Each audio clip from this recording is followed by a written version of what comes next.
Olá pessoal, tudo bem? Sejam bem-vindos à nossa aula aí sobre a disciplina de Direito Processual Civil, né? Nós estamos vendo procedimentos especiais e mais especificamente hoje é a segunda aula sobre ação de dissolução parcial da sociedade, né? Em razão da complexidade do tema, eu resolvi dividir em algumas aulas, né? Então, nós hoje faremos aí a segunda aula. E apenas para responder a questão do final da aula passada, eu vou deixar aqui um seguinte comentário. No final da aula passada, né, no final do vídeo, eu passei a seguinte pergunta para vocês: qual o rito processual que deve ser empreendido para a seguinte hipótese, né? Qual que seria essa hipótese? Eu vou ler novamente. Um determinado sócio foi, nos termos do artigo 1085 do Código Civil, excluído extrajudicialmente da sociedade empresária da qual fazia parte, sob o argumento de que estava praticando atos graves e capazes de colocar em risco a continuidade da empresa, sendo tal ato de exclusão devidamente formalizado pela junta comercial competente. Não satisfeito com os argumentos que embasaram a sua exclusão, o sócio expulso ingressou com a ação, pleiteando, né, fazendo dois pedidos. Um principal, né, o pedido principal foi a sua reintegração na sociedade empresária, ou seja, ele quer voltar para a sociedade empresária. E um pedido subsidiário, que é aquele, caso o juiz não acolha o pedido principal, que seja então apreciado o pedido subsidiário, né? E o pedido subsidiário dele é, no caso de não acolhimento do pedido de reintegração na sociedade empresária, que fosse então procedida a apuração dos haveres cabíveis a ele, decorrentes das cotas que ele possui na sociedade. Então, foi feita a pergunta: qual o rito processual que deve ser empreendido para esta hipótese, tá? E, apesar de alguns pensarem ou puderem pensar que, neste caso, o rito deve ser o rito especial, porque é o objeto da nossa aula, do nosso estudo agora, mas não. Né? Por que não? Neste caso é o procedimento comum. E por que é o procedimento comum? Notem que o autor ele fez dois pedidos, um principal e um subsidiário. Embora o pedido subsidiário esteja enquadrado no artigo 599, né? Porque para se empreender o rito especial, todos os pedidos devem estar enquadrados no artigo 599. Então, embora o pedido subsidiário esteja enquadrado no artigo 599, o fato é que o pedido principal, aquele pedido que ele fez de reintegração à sociedade, este pedido não está enquadrado no 599. Então, se a petição se na petição inicial algum pedido escapa ao artigo 599, obrigatoriamente deve ser empreendido o procedimento comum, tá? Você pode cumular pedidos, pode formular pedidos principais e subsidiários, pedidos alternativos, mas se existir algum pedido ou alguns pedidos que não estejam enquadrados no artigo 599, obrigatoriamente este caso deverá ter o empreendimento sob o rito comum, tá certo? Então, para que se tenha o rito especial, todos os pedidos devem estar enquadrados no artigo 599, tudo bem? Então, essa aí seria a resposta ao probleminha que eu deixei, a questão que eu deixei na aula passada. Tá? Então, agora vamos iniciar a aula, aí, ou seja, iniciar um conteúdo novo, ainda sobre o aspecto da ação de dissolução parcial da sociedade, tudo bem? Então eu coloco aí para vocês algumas observações para a propositura da ação, tá? A primeira observação que eu faço é em relação à petição inicial, tá? A observação em relação à petição inicial é o seguinte: falou em petição inicial, obrigatoriamente já deve vir à mente o quê? Artigo 319, tá certo? Tá? Só que, por favor, eu vou pedir encarecidamente para vocês sempre prestarem atenção no seguinte: estes procedimentos que estamos vendo, tá? Esses procedimentos se referem a procedimentos especiais, tá? Isso significa que, ao se falar em artigo 319, não sou obrigado a preencher todos os requisitos contidos no artigo 319. O que eu quero dizer com isto? Tá? Eu tenho que verificar se existe alguma incompatibilidade entre algum dispositivo sobre o qual eu estou tratando aquela determinada ação, que no nosso caso é ação parcial, ação de dissolução parcial da sociedade, com algum requisito do 319. Então eu deixei um quadro aí para vocês, tá? No qual eu transcrevi o artigo 301 e o artigo 319, inciso 7º. Notem que o que dispõe, o que me revela que a ação de dissolução parcial da sociedade deve ser empreendida pelo procedimento especial, basicamente é o artigo 601. É isso que difere, tá, do procedimento comum. Porque o artigo 601, o artigo 601, ele dispõe o seguinte, eu transcrevi para vocês, eu vou ler aqui para deixar registrado no vídeo. Os sócios, que são os réus, e a sociedade, né, os sócios que ficarão na sociedade e a sociedade serão citados para, no prazo de 15 dias, concordar com o pedido do autor. Qual que é o pedido do autor? Dissolução parcial da sociedade ou apuração de haveres, ou os dois, né? Então, esses sócios que ficarão na sociedade e a sociedade serão citados para, no prazo de 15 dias, ou concordarem com o pedido do autor ou apresentarem contestação. É isso. E notem que o inciso 7º do 319, ele dispõe o seguinte: a petição inicial indicará a opção do autor pela realização ou não de audiência de conciliação ou mediação. Nesse nosso caso, ao se fazer a petição inicial, não tem que falar nada, não tem que pedir nada para designar audiência de conciliação ou mediação. Porque o próprio 601 já é claro e expresso. O réu será citado para, ou os réus, né, serão citados para concordar ou apresentar a contestação. Não há que se falar de os réus serão citados para concordar ou apresentarem contestação ou comparecerem à audiência de conciliação ou mediação. Não, isso não. Este inciso 7º, ele serve exclusivamente para o procedimento comum. E o objeto do nosso estudo são procedimentos especiais. Então, no que houver incompatibilidade do 319 com um determinado procedimento, você não vai precisar preencher o inciso do artigo 319.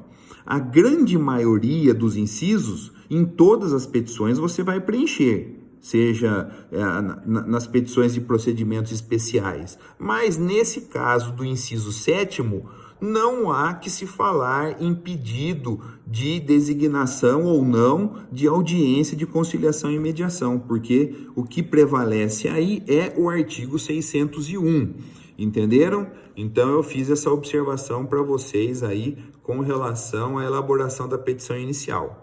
Tá? É óbvio que no artigo 319 está lá descrito, inciso 1º, a qual juízo você vai se dirigir, qualificação das partes, qualificação do autor, do réu, especificar as provas que pretende produzir, deduzir os fatos.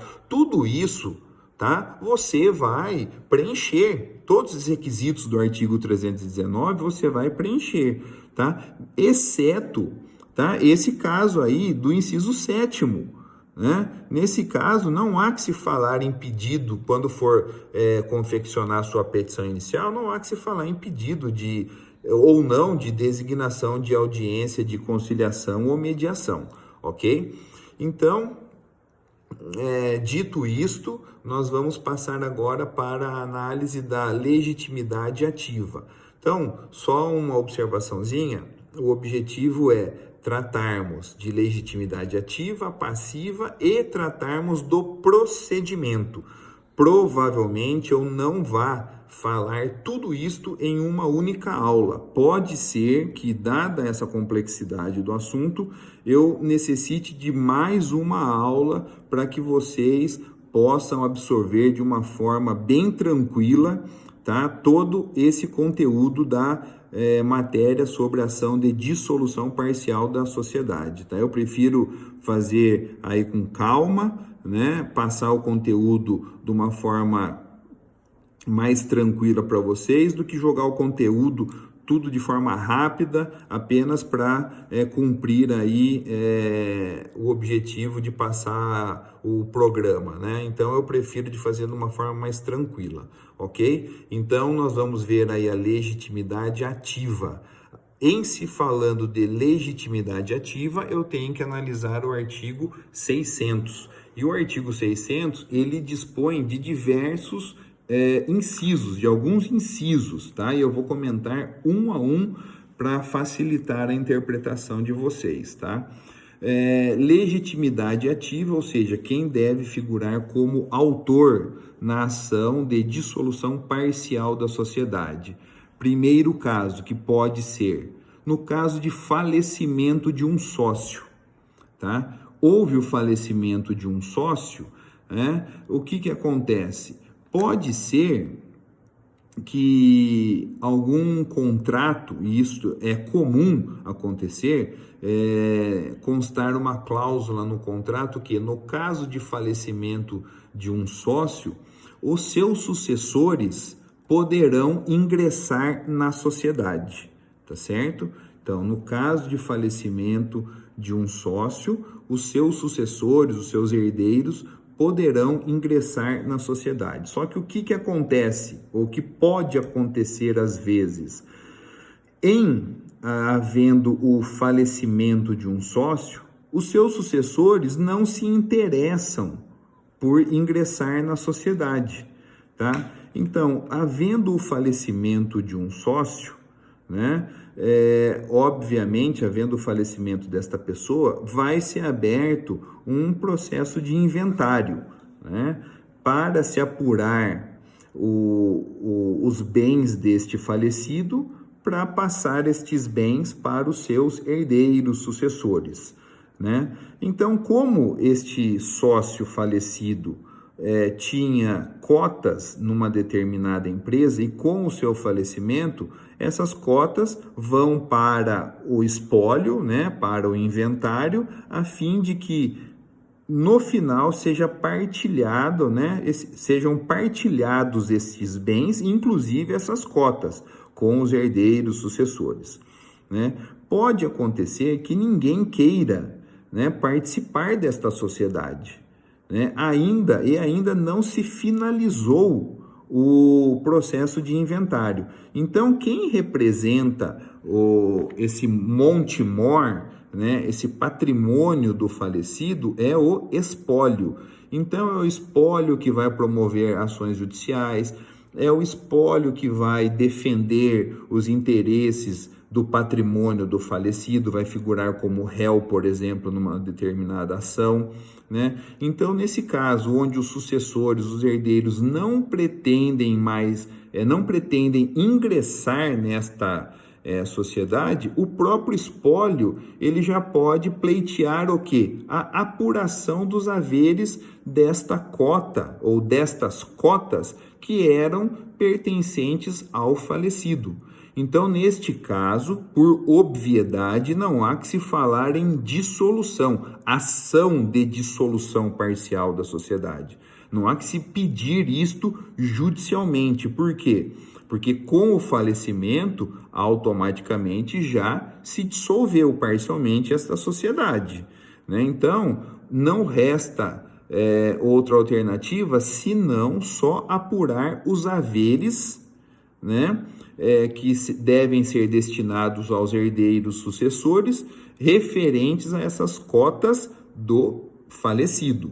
Tá certo? Então, neste caso de tramitar pelo procedimento especial só para pleitear apuração de haveres é possível? Sem problema.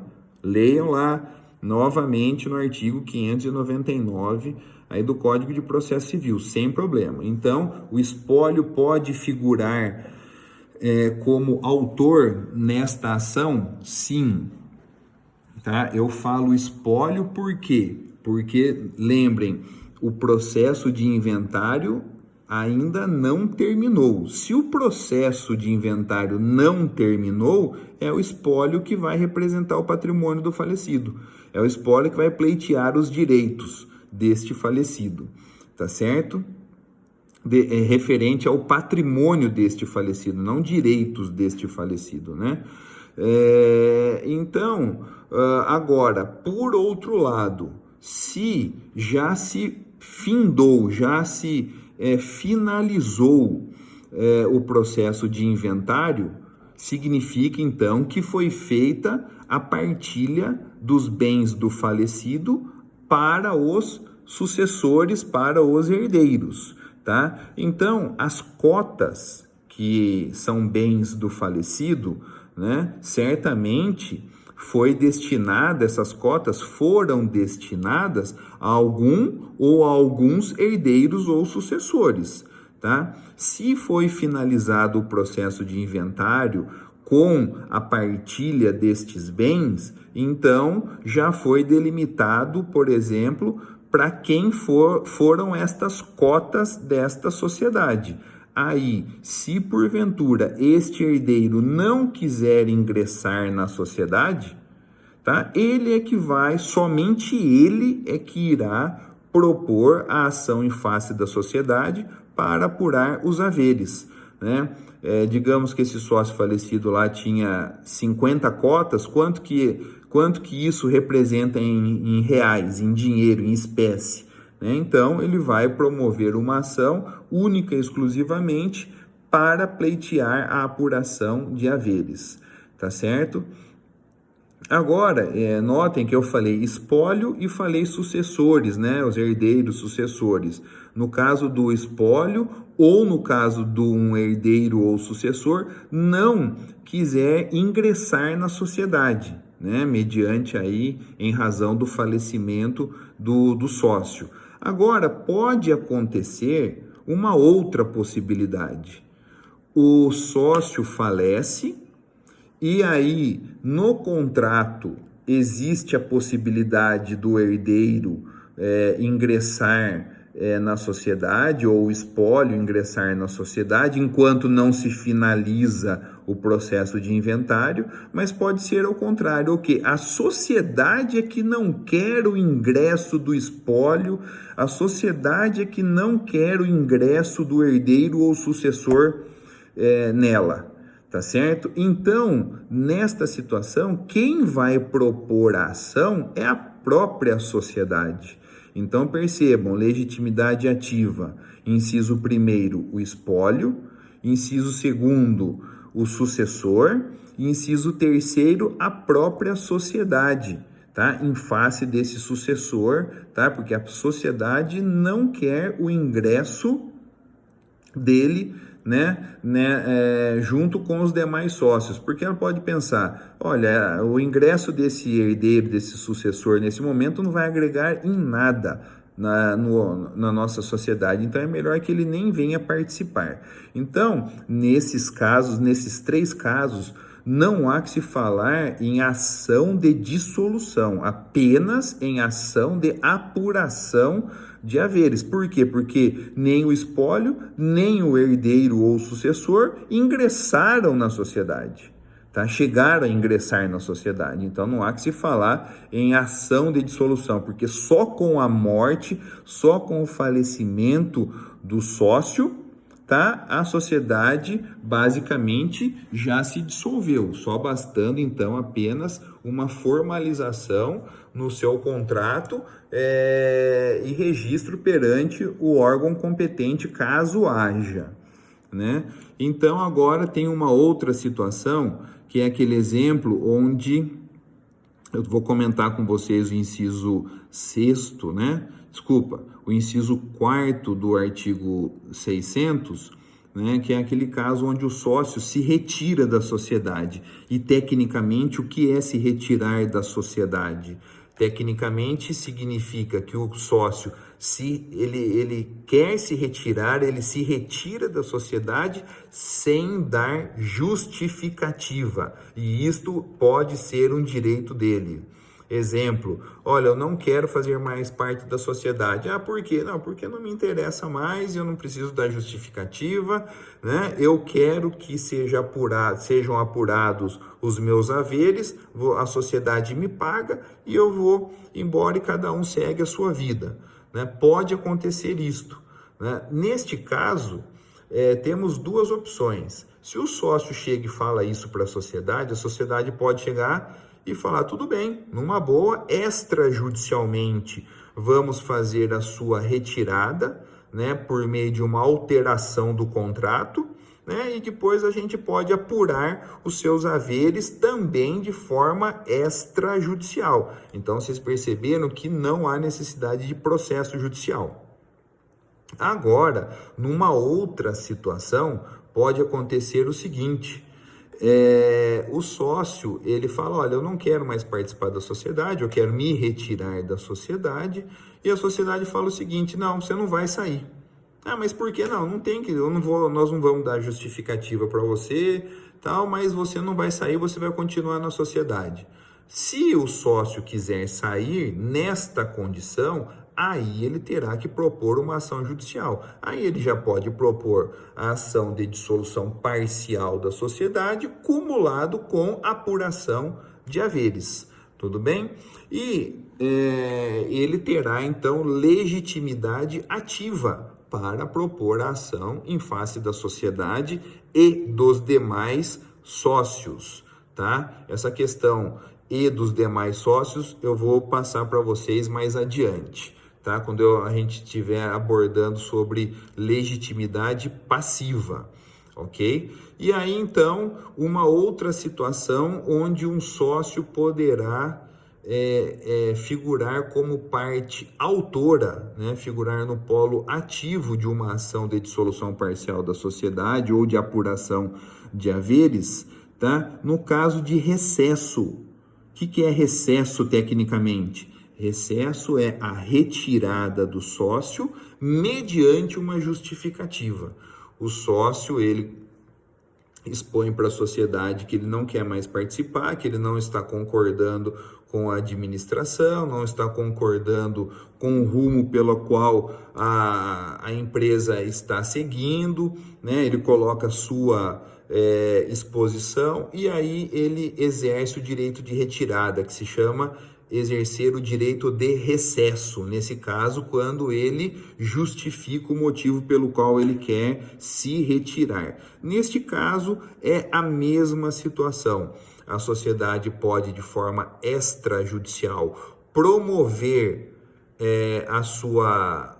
o seu direito, né, de recesso, promover a sua retirada, vai ficar constando o motivo, né? A apuração dos haveres também pode ser feita de forma extrajudicial e não há necessidade de um processo judicial para essa questão. Agora, se porventura o sócio que ao exercer o direito de recesso, a sociedade não o retira dela ou não apura os haveres, tá certo? Aí não vai restar outra alternativa senão o sócio ingressar com a ação de dissolução parcial da sociedade, cumulado com apuração de haveres. Notem que o próprio inciso 4º aí do artigo 600, ele dispõe de forma bastante clara a questão da retirada do sócio com a apuração dos haveres.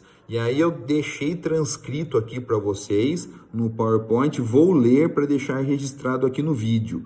Eu coloco da seguinte forma: legitimidade ativa, que é do sócio que exerce o direito de retirada ou o direito de recesso. Neste caso, compete aos demais sócios, né, providenciar a alteração do contrato para formalizar a retirada, né, deste sócio que quer se retirar, que exerceu o direito de recesso, né, depois de transcorridos 10 dias do exercício do direito de retirada ou direito de recesso, ou seja, a própria legislação determina que a partir do momento que o sócio, numa assembleia, por exemplo, exerceu o direito de retirada, numa assembleia, exerceu o direito de retirada mediante uma justificativa que se chama recesso, a sociedade, os demais sócios devem promover no prazo de até 10 dias a formalização desse desligamento, tá, deste sócio que exerceu o direito de retirada ou o direito de recesso. Se a sociedade, se os demais sócios não fizerem isso, esse sócio que exerceu o direito de retirada ou de recesso terá condições, então, de propor judicialmente, né, a ação de dissolução parcial da sociedade cumulada, né, com apuração de haveres. Tudo bem? Então, tem mais uma outra situação, que é ali do inciso 5º, que a própria sociedade é que vai figurar como autora na ação. Quando que isto acontece? Porque tem situações lá, principalmente no artigo 1085, tá, que é a lei, o 1085 que eu falo do Código Civil, né? O Código Civil, ele prevê a possibilidade de sócios com mais da metade do capital desta sociedade promoverem a exclusão de um determinado sócio, por exemplo, que esteja praticando ato grave, né, contrário aos interesses da sociedade. Então tem que ser ato grave. Essa expulsão não precisa de processo judicial. Os sócios representando mais da metade do capital social, eles podem, mediante uma alteração do contrato, tá, excluir esse sócio que esteja praticando atos graves contrários aos interesses da sociedade, com uma observação de que nesta alteração do contrato deve se fazer a justificativa pela qual o sócio está sendo expulso, está sendo excluído, tá? Só que se porventura os sócios quiserem excluir um determinado sócio da sociedade, mas não tiver previsão legal, aí estes sócios terão obrigatoriamente que mover uma ação judicial, tá? E aí, neste caso, a sociedade é que terá legitimidade ativa para promover a ação em face daquele sócio que se pretende ser excluído, expulso da sociedade. Tudo bem? E aí, o inciso... nós concluímos então a questão aí do inciso 5º, né? Nós estamos falando da sociedade figurando como autora. E também nós temos a possibilidade do sócio excluído. Imagine o seguinte: um sócio que foi excluído, né? Um sócio que foi excluído extrajudicialmente, lá nos termos do artigo 1085 do Código Civil, né? Ele não teve a apuração dos haveres ainda, né? Dentro do que já se decorreu o prazo para que fossem feitas as apurações desses haveres, né, e entregue o dinheiro para o sócio excluído. Neste caso, o sócio excluído terá direito, sim, de promover a ação, não de dissolução, porque ele já foi excluído. extrajudicialmente, mas terá direito de promover a ação para apurar os seus haveres decorrentes das cotas a ele pertencentes. Tudo bem? E, por fim, o parágrafo único do artigo 600 dispõe que o cônjuge ou o companheiro do sócio, novamente, o cônjuge ou o companheiro do sócio cujo casamento ou união estável ou convivência terminou, tá? Tem direito de ingressar com a ação, não de dissolução, porque esse cônjuge ou companheiro do sócio nunca foi sócio lá, né? Ele era apenas cônjuge, né, ou companheiro do sócio.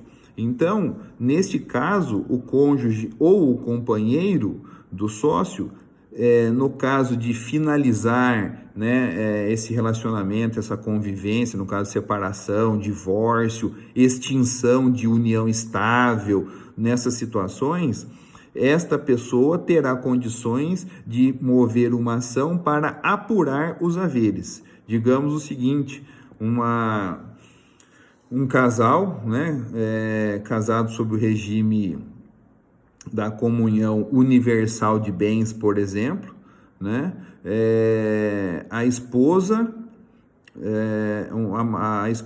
tem o seu marido que é sócio numa empresa, né, numa limitada. Esse marido ele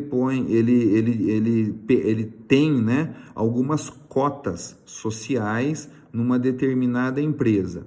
Caso este casal venha a se divorciar, né, a esposa ela terá direito, né, numa parte destas cotas, né, que estão em nome do seu marido perante a junta comercial. Então, no caso de divórcio, né, a esposa ela terá direito de promover a ação de apuração de haveres em face da sociedade e dos demais sócios. Essa questão de legitimidade passiva nós vamos ver mais adiante, né?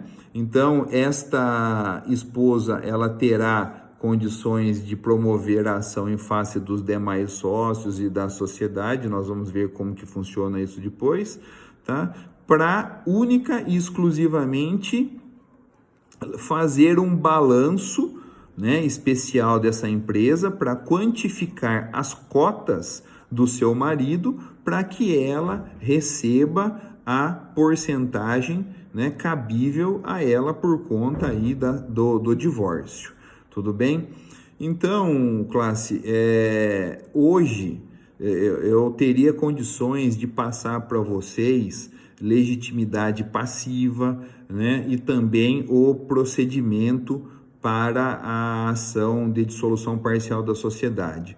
Mas eu prefiro finalizar por aqui e ficarmos exclusivamente hoje com o estudo destas observações da petição inicial e da legitimidade ativa para a propositura da ação de dissolução parcial da sociedade, tá? E aí na próxima aula eu vou comentar com vocês legitimidade passiva e o procedimento que se deve ter, né, que é o procedimento especial, como que funciona esse procedimento especial para a ação de dissolução parcial da sociedade. Tudo bem? Espero que tenham gostado e a gente se encontra aí na próxima aula. Até mais, pessoal. Um abraço a todos.